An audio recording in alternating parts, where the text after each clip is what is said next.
सच्चिदानन्दरूपाय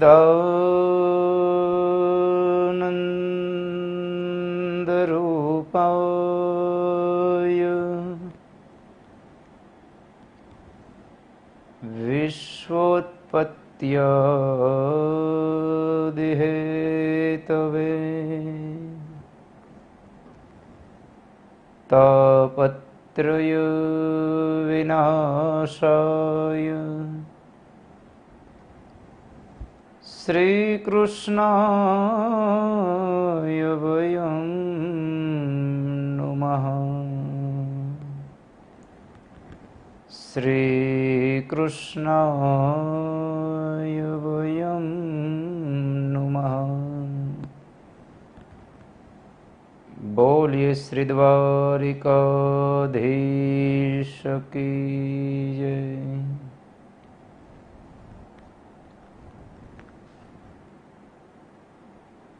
परात्पर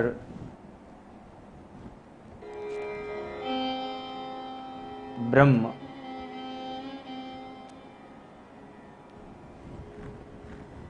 भगवान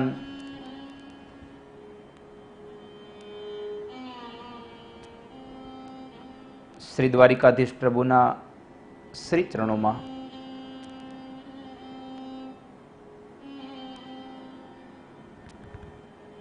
मारा माता पिता गुरु महाराज एमना चरणों में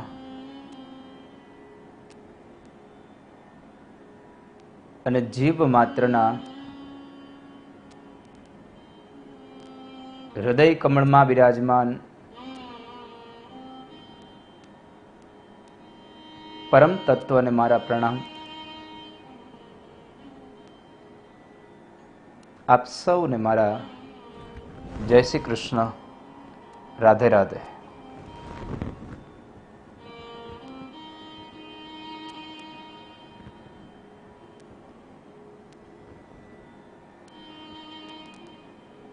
लॉकडाउन ना आ समय में અને કોરોનાની આ મહામારીમાં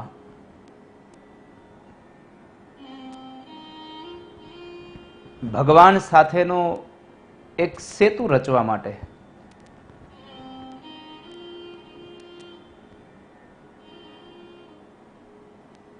અને એ સેતુ એટલે આપણો આ પીબત ભાગવતમ રસમાલયમ।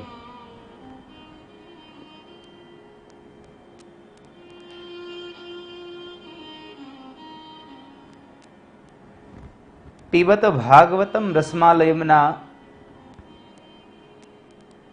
आ अष्टम दिने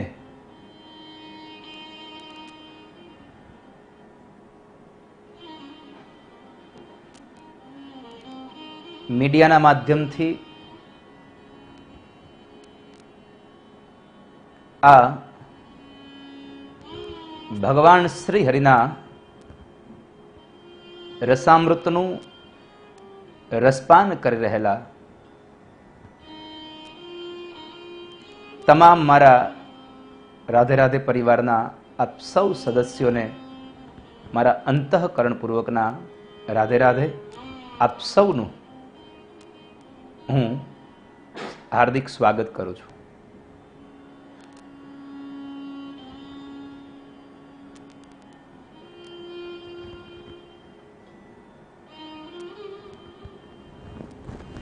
आज अष्टम दिन वैशाख शुक्ल चतुर्दश एटले के 14 अने आज आ 14 एटले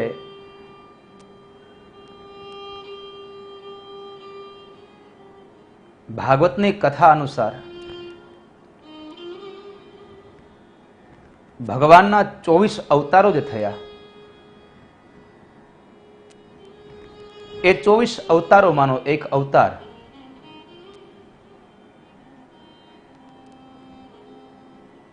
भगवान नृसिंहनु प्रागट्य आजे नृसिंह जयंती है। तो नृसिंह जयंती आप सौने શુભકામના.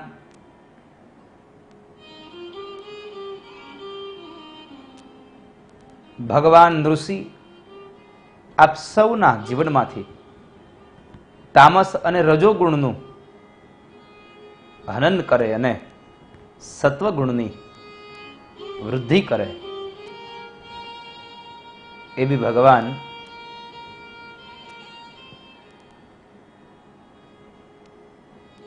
ઋષિ નારાયણના ચરણોમાં પ્રાર્થના.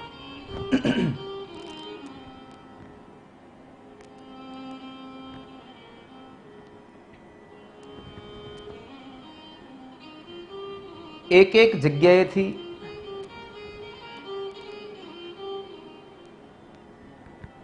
થોડી થોડી પણ ભગવાનની કથાઓને સાંભળો. આજે મારે ભાગવતના 3જા દિવસની જે કથા છે સપ્તમ સ્કંદ, અને એ સપ્તમ સ્કંદની કથામાં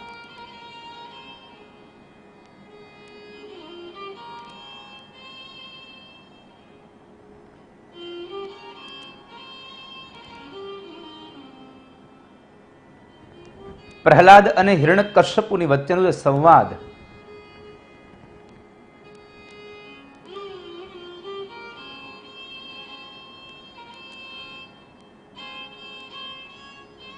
અને એ સંવાદમાં આજે થોડું નવું, થોડી નવીનતા, અને એ નવીનતા પણ શાસ્ત્રોને આધારિત જ.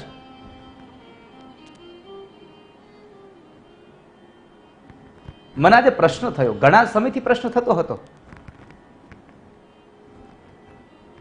ભગવાનનું ભજન કરે છે પ્રહલાદજી મહારાજ, બરાબર છે, પણ એક 5-7 વર્ષનો બાળક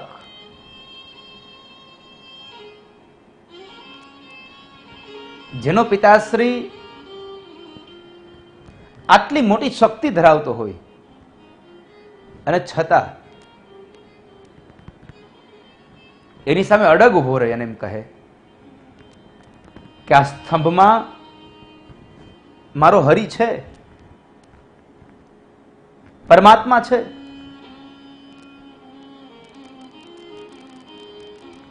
આ સ્તંભમાં વિષ્ણુ છે.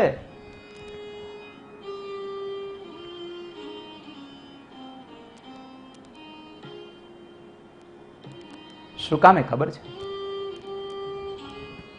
આ બાળકની આટલી પ્રભાવશાળી વાણી કે આમાં એનો ભરોસો આમાં છે, આની પાછળનું કારણ શું?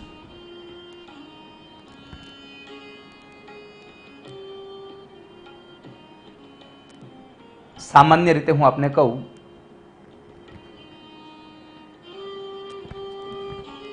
કે આપણે આપણું ઘર સજાવતા હોઈએ અને પડોશમાંથી કોઈ આવે અને એમ પૂછે કે આજે કોઈ મહેમાન આવવાના છે, આજે કોઈ અતિથિ આવવાનું છે, આપણે ચોકસાઈથી કહી દઈએ છીએ કે હા આજે મહેમાન આવે છે. શું કામે?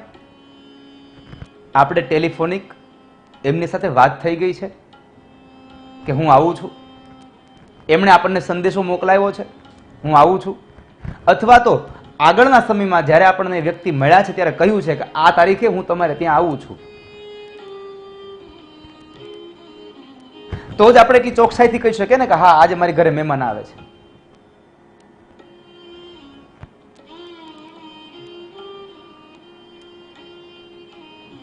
તો આ પ્રહલાદે પણ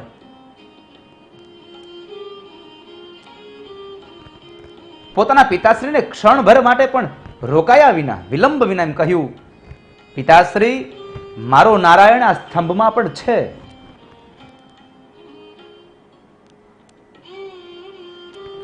ક્યારે કહ્યું છે? આજે જ હું નૃસિંહ પુરાણ વાંચતો હતો અને મને કથા વિસ્તૃતથી જરા મેં જોઈ અને મને એમાંથી આ મારું એક ચિંતન કે કદાચ પરમાત્મા છે એવું કહેવાની પાછળનું મૂળ કારણ કદાચ આ કથા હોઈ શકે.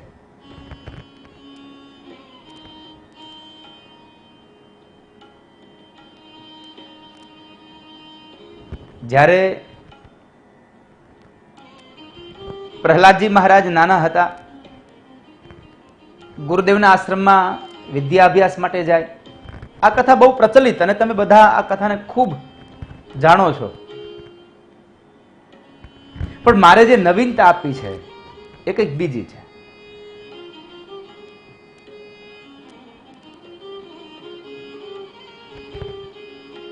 કે ત્યારે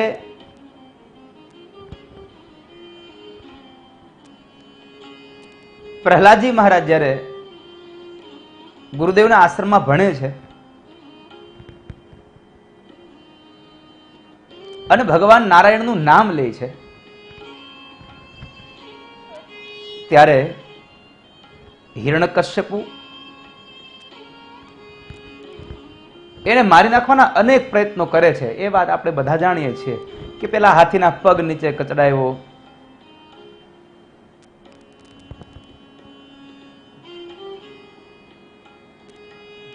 એને ઓલી હોલિકાની ગોદમાં બેસાડી અને એમને બાળવાના પ્રયત્નો કર્યા.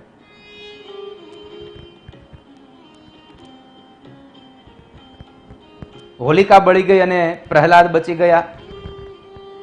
આની પાછળનું કારણ પરમાત્માનું છે, પણ મેં આના ઉપર એક ચિંતન પણ કરીને કહ્યું હતું કે કદાચ બની શકે રામાવતારમાં જો કઈ મંથરાને સ્પર્શ કરે અને કઈની જો બુદ્ધિ બગડી જતી હોય તો શું પેલી હોલિકા પ્રહલાદને સ્પર્શ કરે તો હોલિકાની બુદ્ધિ સુધરી ન જાય? બનવા સંભવ છે, કદાચ સુધરી ગઈ હોય અને એને માટે ત્યારે કદાચ બન્યું પણ હોય કે હોલિકાના મસ્તક ઉપર રહેલી એ વરદાનની ચુંદડી એમણે પ્રહલાદને ઓઢાડી પણ દીધી હોય અને પ્રહલાદ બચી ગયા હોય. આ શક્ય છે.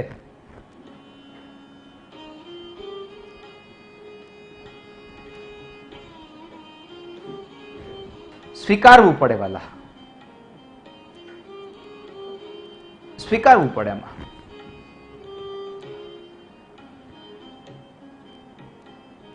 તો એ હોલિકાની ગોદમાં બેસાડીને મારવાના પ્રયત્નો કર્યા, એ વાત પણ આપણે જાણીએ છીએ. નદીમાં નાખી દો, પર્વત ઉપરથી એને ફેંકી દીધો. પણ એક વખતના સમયે જ્યારે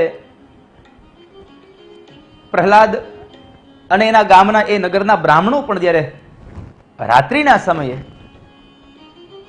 વિષ્ણુ નામ લેતા હતા, ઋષિ પુરાણમાં લખ્યું છે કે હિરણ્યકશ્યપુએ બ્રાહ્મણોને તો માર્યા છે ને ફટકાર્યા છે કે તમારો કાળ નજીક આવ્યો છે એટલા માટે તમે વિષ્ણુનું નામ લ્યો છો.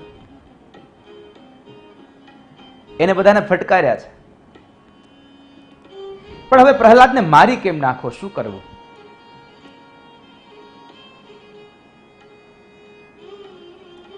અને ત્યારે પોતાના સૈનિકોને બોલાવીને કીધું, એક કામ કરો, પ્રહલાદ જ્યારે રાત્રે સૂઈ જાય અને નિંદ્રાને આધીન થઈ જાય ત્યારે એને નાગપાશ વડે બાંધો અને એ બાંધી અને પછી એને સમુદ્રમાં ઊંડા પાણીમાં નાખી દો. હવે સૈનિકોને મહારાજની આજ્ઞા મળી, એ તો બિચારાને કામ કરવું જ રહ્યું. એમણે કર્યું. મહારાજની આજ્ઞાનું પાલન કરવાની તૈયારી. રાત્રે પણ પ્રહલાદજી મહારાજ ઊંઘતા નથી. પ્રહલાદજી મહારાજ ધ્યાનમાં બેસે છે.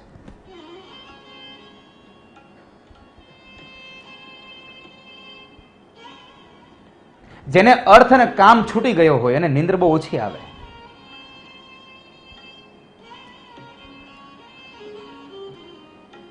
અર્થ અને કામમાંથી જેનું મન ઉઠી ગયું છે, વાસના રહિત જીવાત્મા છે, એને તો સદૈવ પરમાત્માના વિચારો આવ્યા કરે. ધ્યાનમાં બેઠા છે અને ત્યારે હિરણ્યકશ્યપુની આજ્ઞા પ્રમાણે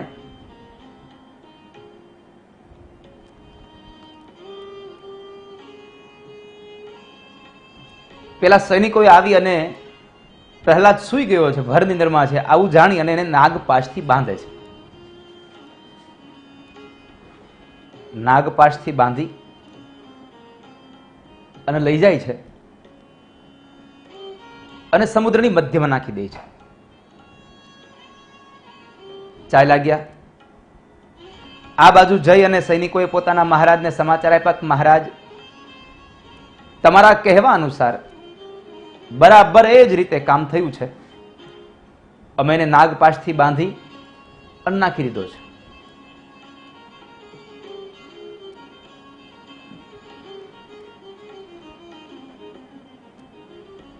એટલે હિરણ્યકશ્યપુએ એ સૈનિકનું સ્વાગત અભિવાદન પણ કર્યું, એને ભેટ સોગાદો આપી. પણ હવે મારે તમને જે વિષય ઉપર લઈ જવા છે એ વાત અહીંયા છે કે સમુદ્રમાં જ્યારે નાખી દે છે એમને, ત્યારે એ સમુદ્રને ખબર પડી કે આ તો ભગવાન વિષ્ણુનો પરમ ભક્ત પ્રહલાદ છે. અને સ્વયં પોતે સમુદ્રદેવ વગર નાવે એને તારતા તારતા તારતા સમુદ્રના કિનારા ઉપર લઈ આવ્યા અને એ કિનારા બહાર રાખી અને જ્યારે પ્રહલાદજી મહારાજની આંખો બંધ છે પણ આંખો ખુલે છે, ત્યારે પ્રહલાદજી મહારાજને સમુદ્રદેવ વંદન કરે છે.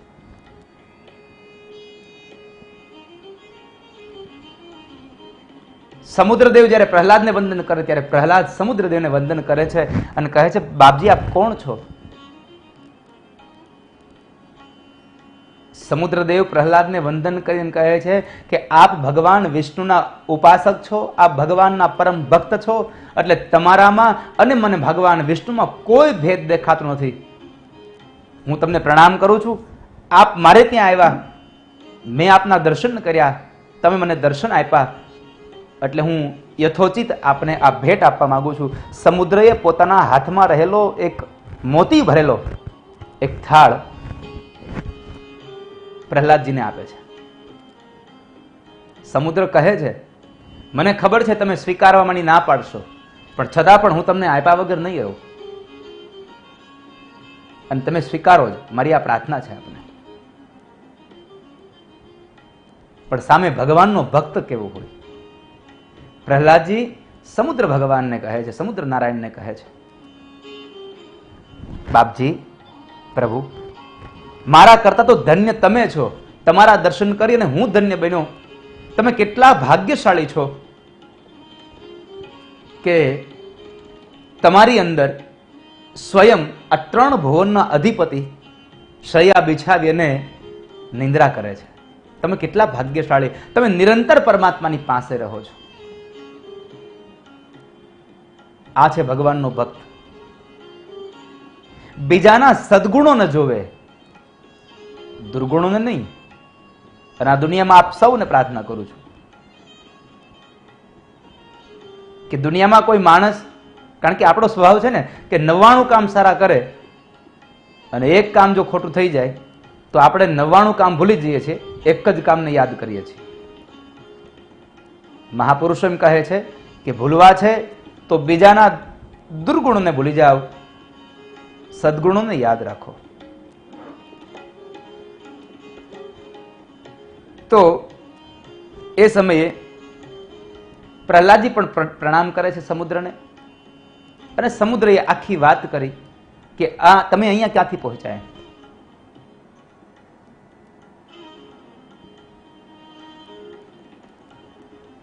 તો પ્રહલાદજી મહારાજ આખી વાત સમજી ગયા, પણ એને સમુદ્રને એક જ વાત કરી કે તમે મને મળ્યા છો ને તો મારે આપને પાસે એટલું જ કહેવું છે, મને ભગવાન મળે કઈ રીતે? મને કેમ ભગવાન મળે?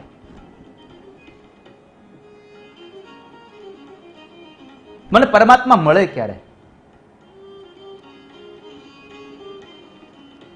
તમે ભગવાનના નામનું ચિંતન કરો, પરમાત્માના નામમાં લીન થઈ જાઓ. उगरने को लीनता, डूबने को अभिमान। આ સંસાર રૂપી આ ભવસાગરમાંથી જો તરવું હોય તો આપ પરમાત્માના નામની અંદર લીન થઈ જાઓ. રાત્રે ઊંઘતા, દિવસે જાગતા, કામ કરતા સદૈવને માટે પરમાત્માના નામનું ચિંતન કરો. અર્જુનની જેમ કે અર્જુન રાત્રે સૂતા હોય તો પણ એના શરીરમાંથી શ્રી કૃષ્ણ શ્રી કૃષ્ણ શ્રી કૃષ્ણનો નાદ નીકળતો હોય. અરે જીવતો માણસ તો બોલે, મર્યા પછી હાડકા બોલ્યા છે શ્રી કૃષ્ણ વિઠ્ઠલ, એના દાખલા છે. એટલી લીનતા. દક્ષિણમાં અનેક સંતો થયા. નામદેવજી, અનેક અનેક સંતો થયા.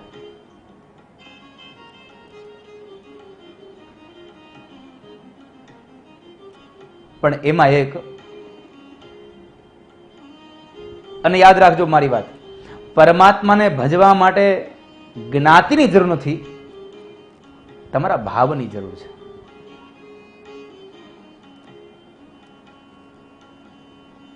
પરમાત્માને ભજવા માટે ભાવની જરૂર છે. તો દક્ષિણમાં આ પ્રસંગ આવ્યો એટલે એક વચમાં આપણે વાત કરી દઉં. હું પ્રહલાદની વાત તો આપણે કરવાનો જ છું, પણ છતાં પણ એક આ પ્રસંગ આવ્યો એટલે કહી દઉં કે દક્ષિણમાં ચોખામેલા નામનો એક ચમાર જ્ઞાતિનો એક માણસ, જ્ઞાતિ એ ચમાર છે.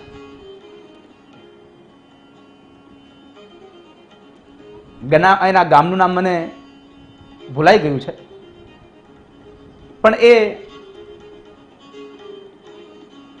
ચોખામેલા હતો, એ ગરીબ હતો. અને યાદ રાખજો, તમે જુઓ, નજર કરી જુઓ, આ દુનિયામાં જેટલા પણ ભગવાનના ભક્ત થયા એમાં ક્યાંય એવું નથી વાંચ્યું કે કોઈ અમીર ભગવાનનો ભક્ત હતો. ભગવાન પોતાના ભક્તને ગરીબ રાખે છે. શું કામે? કે એને પૈસાનું અભિમાન ન આવે અને એના થકી એ ભક્તિનો માર્ગ ચૂકી ન જાય. એટલે એ ગરીબ ચોખામેલા ચમાર જ્ઞાતિ, અને એના ગામની અંદર એ મજૂરીએ જાય અને પોતાનું ગુજરાન ચલાવે.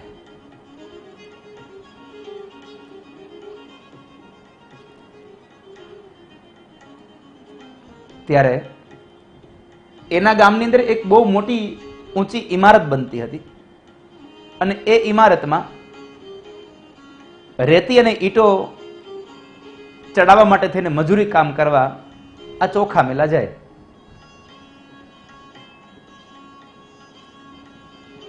રોજનો ક્રમ સવારે જવાનું, સાંજે આવવાનું, સવારે જવાનું, સાંજે આવવાનું. પણ જ્યારે પોતે રેતીનું એક પાત્ર ભરીને ઉપર જતો હોય તો પણ મોઢામાં નામ હોય વિઠ્ઠલ વિઠ્ઠલ વિઠ્ઠલ. ઈંટો લઈને જાય તો પણ નામ હોય વિઠ્ઠલ વિઠ્ઠલ વિઠ્ઠલ. ઘરે આવ્યા પછી પણ વિઠ્ઠલ, બહાર ગયા હોય ત્યારે પણ વિઠ્ઠલ. સદૈવને માટે વિઠ્ઠલ વિઠ્ઠલ નામનો ઉદ્ગાર કરે. અને એમાં બન્યું એવું કે ચોખામેલા જે ઇમારતમાં કામ કરવા જાય છે, ભૂકંપ આવ્યો અને ઇમારત નીચે પડે છે. એ ઇમારતની અંદર કેટલા લોકો, કેટલા મજૂરો દબાઈ ગયા છે. અને એ સમયમાં એટલી બધી સાધન વ્યવસ્થા હતી નહીં, એટલે એને બહાર લાવવા માટે, તો એને બહાર કાઢવા માટે કરવું શું?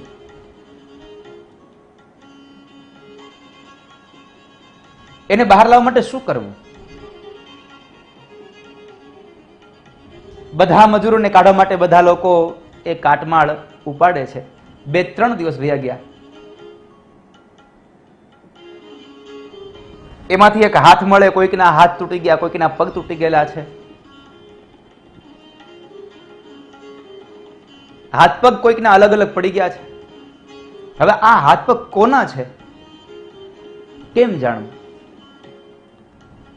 ત્યારે 2-3 સંતો ત્યાંથી નીકળે છે. આમાં ચોખા મેલા પણ દબાયો છે ખબર હતી. ત્યારે સંતોએ એવું કહ્યું છે, જે સેવા કાર્ય કરે છે ને, કે ભાઈ આ કાટમાળમાં દબાયેલામાં જો હાથ પગમાં કોઈ હાડકામાંથી જો વિઠ્ઠલ વિઠ્ઠલ અવાજ આવતો હોય ને, તો એ હાડકું ચોખા મેલાનું હશે. અને ખરેખર એવું બન્યું છે કે હાથના હાડકાને જ્યાં કાન પાસે રાખ્યું ને, તો હાડકામાંથી અવાજ આવ્યો છે, વિઠ્ઠલ વિઠ્ઠલ વિઠ્ઠલ. જેમ જનાબાઈના છાણા બોલાતા વિઠ્ઠલ વિઠ્ઠલ વિઠ્ઠલ, એમ અહીંયા ચોખા મેલાના હાડકામાંથી અવાજ આવ્યો છે, વિઠ્ઠલ વિઠ્ઠલ. મારો કહેવાનો આ વાતની પાછળ કહેવાનો તાત્પર્ય એ છે કે પરમાત્મામાં લીન થવું પડે. એટલી લીનતા, બીજું કશું યાદ ન રહે. તો શું કરવું એના માટે તમે પરમાત્માના નામનું ભજન કરો, ભગવાન તમને મળશે. આટલું કહી અને સમુદ્રદેવ નીકળી જાય છે. ત્યારે આ તો અસુરયોનીનું બાળક, નાનું બાળક છે. એટલે બાળકના મનમાં વિચાર આવે છે કે હું તો અસુર યોનીનો, હું તો રાક્ષસ યોનીનો બાળક છું, મને કઈ થોડા ભગવાન મળે. અને આમ વિચારતો વિચારતો, રડતો રડતો એ બાળક ચાલવા લાગ્યો. અને એ જ સમયે સમુદ્રના એક તટ ઉપર એક પ્રકાશ તેજ પથરાયો.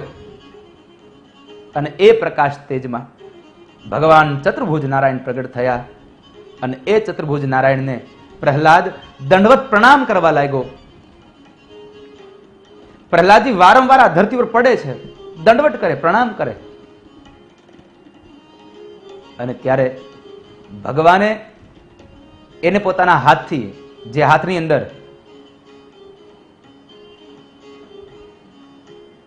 શંખ, ચક્ર, ગદા અને પદ્મ ધારણ કર્યા છે, એ જ હાથથી ભગવાન એને ઉપાડે છે. એને ભગવાને તેડ્યા છે, પોતાના વક્ષસ્થ પર સ્થાપ્યા છે, એને ત્યાં લગાવ્યા છે.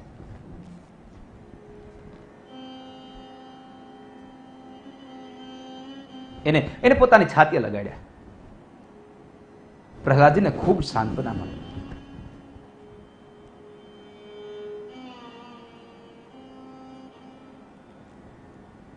ભગવાનની સ્તુતિ કરવા જતા હતા, પણ અસુર યોનિનું નાનું બાળક શું ભગવાનની સ્તુતિ કરે? ભગવાને સામે ચાલીને કહ્યું, પ્રહલાદ, માગું હું શું આપું તમને? હિરણ્યકશ્યપુને માર્યા પહેલાનો આ સંવાદ છે, યાદ રાખજો મારી વાત.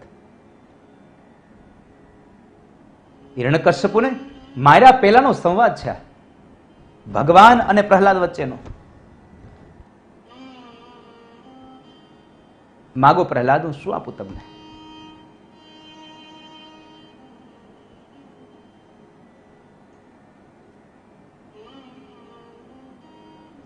ત્યારે પ્રહલાદે કહ્યું, ભગવાન,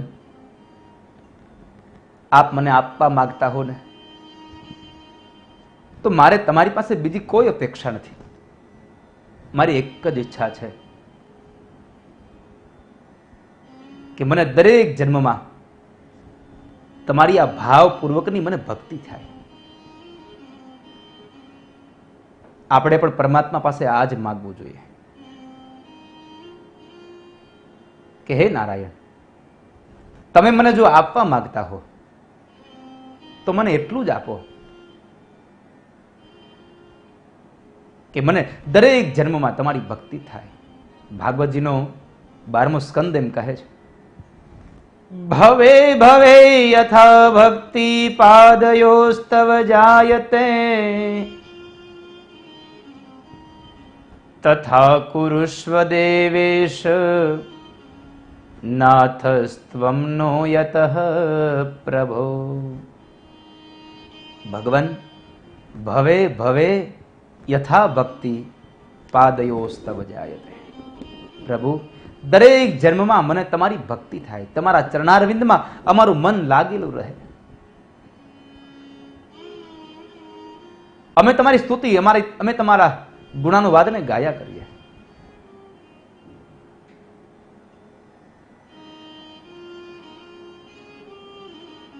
અમે તમને નિત્ય ગાયા કરીએ.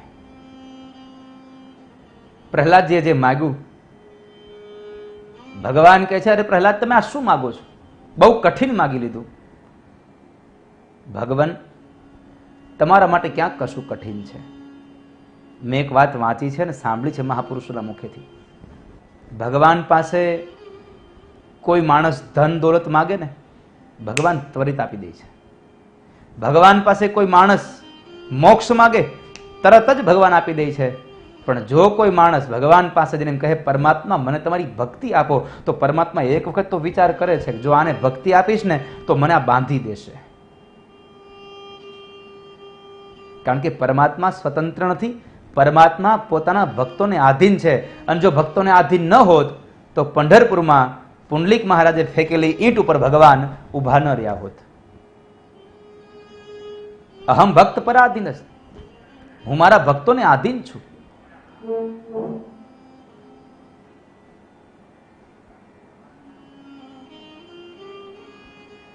હું મારા ભક્તોને આધીન છું.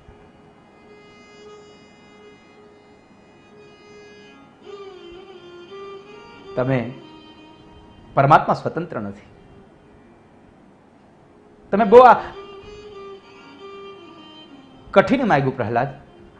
ના ભગવાન, મારે બીજું કશું ન જોઈએ. મને આપો તો શુદ્ધ ભક્તિ આપો. મને તમારામાં પ્રીતિ થાય, મને ભક્તિ આપો.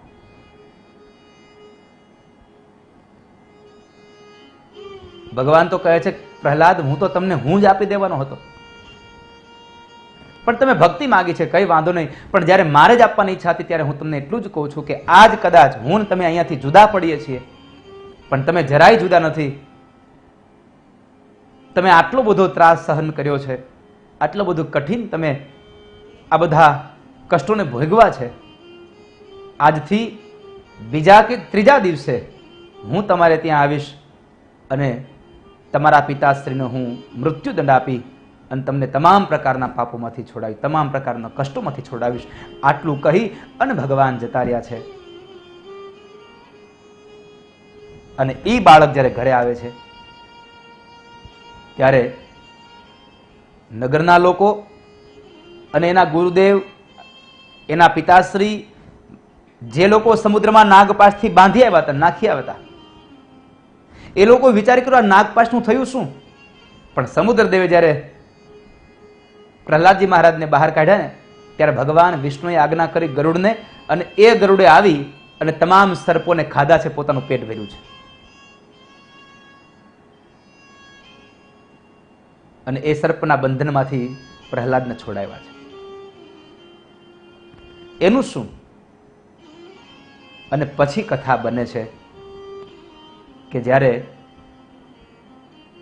હિરણ્યકશ્યપુ અને પ્રહલાદના સંવાદમાં વૈશાખ મહિનાની અંજવાળી ચૌદશ અને સાંજનો સંધ્યાનો કાળ હતો, અને ત્યારે બાપ દીકરા વચ્ચે સંવાદ થયો. પેલો પ્રશ્ન પૂછ્યો, પ્રહલાદ, ક્યાં છે તારો નારાયણ? પ્રહલાદે બહુ અત્યંત સરસ જવાબ આપ્યો, પિતાશ્રી, ક્યાં છે મારો નારાયણ? એમ ન કહો, ક્યાં નથી મારો નારાયણ? હરિવ્યાપક સર્વત્ર સમાના, પ્રેમ તે પ્રગટ હોય મેં જાના. જ્યાં પ્રેમ છે ત્યાં પરમાત્મા પ્રગટ છે. મારા ધ્રુવજીએ માતા સુનીતિને પ્રશ્ન કર્યો, માં, ભગવાન મળે? હા બેટા, કેમ ન મળે? અને ભગવાને ધ્રુવજીએ પ્રશ્ન કર્યો, માં, ભગવાન મળે તો ક્યાં મળે? અને માએ કહ્યું, પ્રેમ તે પ્રગટ હોય મેં જાના. જ્યાં પ્રેમ છે ત્યાં પરમાત્મા છે. જ્યાં પ્રેમ હોય ત્યાં પરમાત્મા હોય છે. બધા તો એ પ્રેમ રૂપી પરમાત્મા પ્રગટે. અને અંતે પછી તો આપણે જોયું છે કે પ્રહલાદને કહ્યું કે પિતાશ્રી, મારો નારાયણ બધે જ છે, હરિવ્યાપક સર્વત્ર સમાના. અને પરમાત્મા સ્વયં કહે છે યત સ્યાત સર્વત્ર સર્વદા. હે બ્રહ્માજી, હું તમામ જગ્યાએ છું. જડ ચેતન બધામાં હું છું. ક્યાં નથી હું?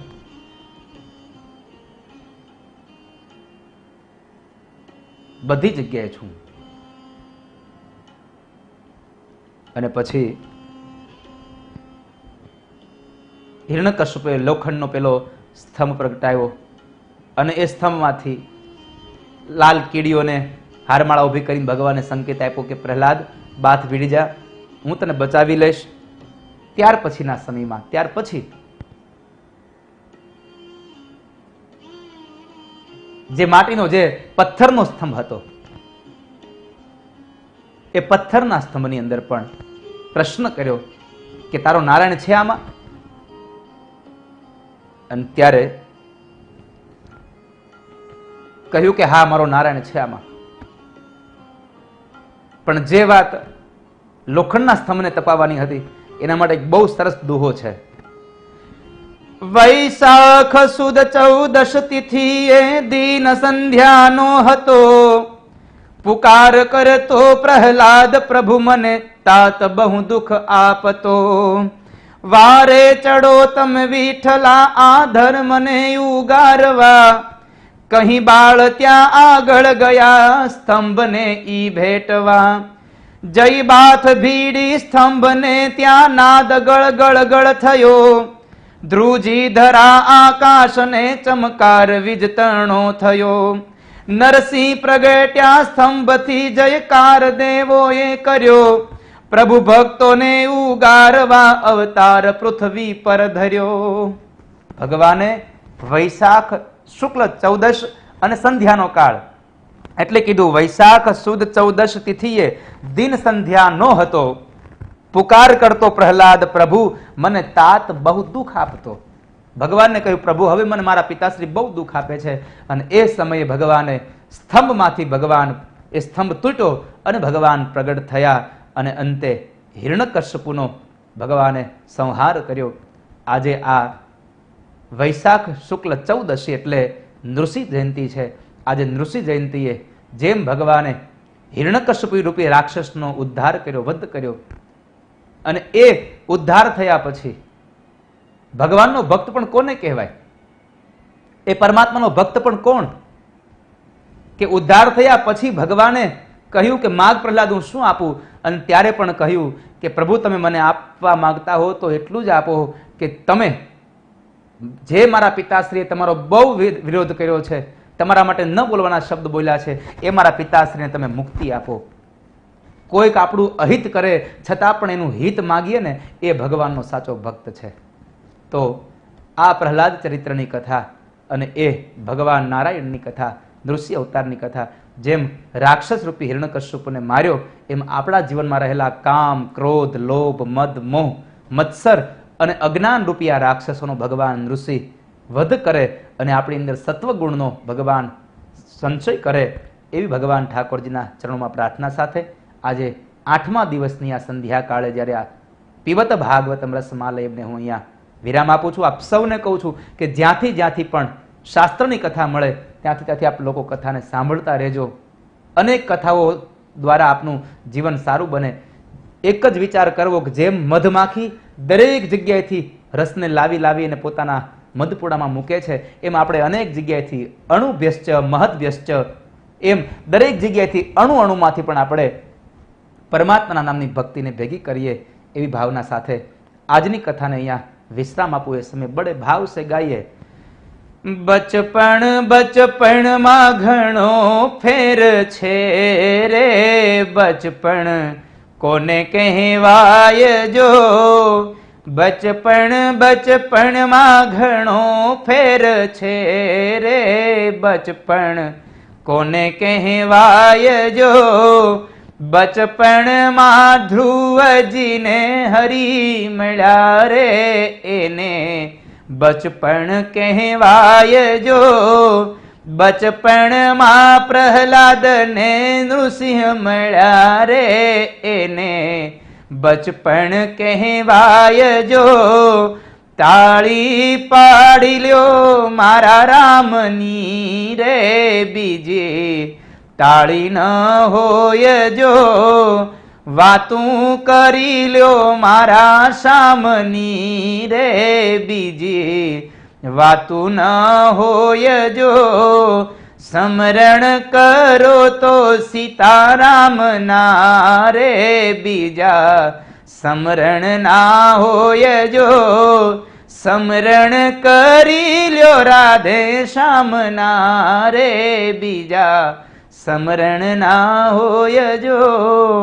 એ જ ભાવ સાથે ભગવાન દ્વારકાધીશના ચરણોમાં, મારા માતા પિતા ગુરુ મહારાજના ચરણોમાં, જીવ માત્રના હૃદયમાં બિરાજમાન પરમ ચેતનાને મારા પ્રણામ. આપ સૌને મારા જય શ્રી કૃષ્ણ, રાધે રાધે. આવતીકાલ સાંજે 5:30 કલાકે ફરી પાછા એક નવી ભગવત ચર્ચા સાથે મળીશું. એ જ ભાવ સાથે જય હિન્દ, ભારત માતા કી જય, હરિઓમ તત્સત.